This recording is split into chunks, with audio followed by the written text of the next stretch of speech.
বছরেও ক্ষতি কাটিয়ে উঠতে পারেনি বহু উদ্যোক্তা।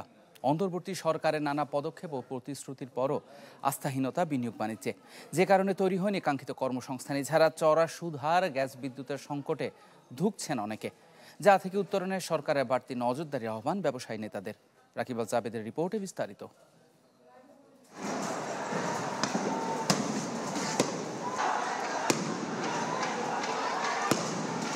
দেশের ইতিহাসে স্মরণীয় এক অধ্যায়ের নাম জুলাই গণঅভ্যুত্থান।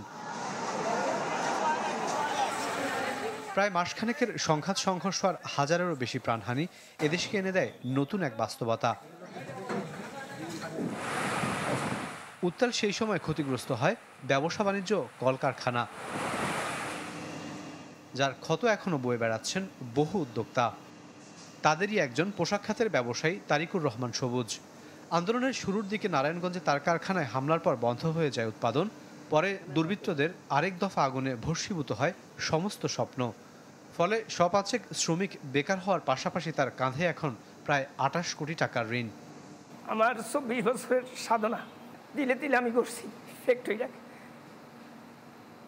করোনার সময় আমার পার্টনার মারা গেল, তাদেরকে আমি অলমোস্ট বিদায় করতে হয়েছে। সব মিলে আমি আসলে শেষ পর্যায়ে। বছর ঘুরে আবার জুলাই এলেও এখনও ঘুরে দাঁড়াতে পারেননি সবুজের মতো কয়েকশো উদ্যোক্তা। বরং কেউ হয়েছেন ঋণ খেলাপি, আর কেউ বা পুরোপুরি দেউলিয়া।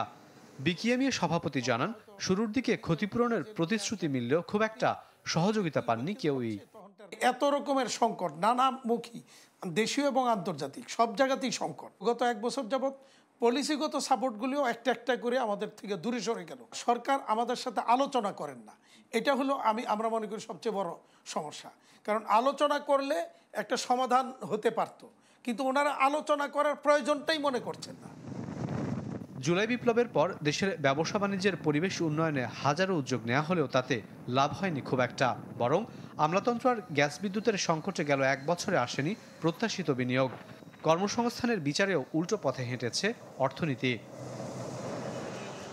নতুন করে চিন্তা বাড়িয়েছে ব্যাংক ঋণের উচ্চ সুদহার আর যুক্তরাষ্ট্রের শুল্ক চ্যালেঞ্জ, যা সমাধানে সরকারকে দ্রুতই পদক্ষেপের আহ্বান জানান ব্যবসায়ীরা। ট্যারিফ সংকট এবং ট্রাম্প সাহেব যে কাজটা করলেন, এই কাজটা কিন্তু অত্যন্ত আমাদের পুরো ট্রেডটাকে, আমাদের এক্সপোর্ট যে ইন্ডাস্ট্রিটাকে পুরো মারাত্মকভাবে ক্ষতিগ্রস্ত করেছে। এবং এটা যে কোন পর্যায়ে পৌঁছেছে, আমাদের বায়াররা সবাই শঙ্কিত, আমাদের ইন্ডাস্ট্রিটা চ্যালেঞ্জের মুখোমুখি হচ্ছে। আমরা আশা করব সরকার এই ব্যাপারে যথেষ্ট ব্যবস্থা নেবে। বিকিএমইএর হিসাবে নানা প্রতিকূলতায় গেল 1 বছরে দেশে বন্ধ হয়েছে 200-এরও বেশি কারখানা। বছরখানেক আগেও এসব মেশিনের সামনে কাজ করতেন শত শত শ্রমিক।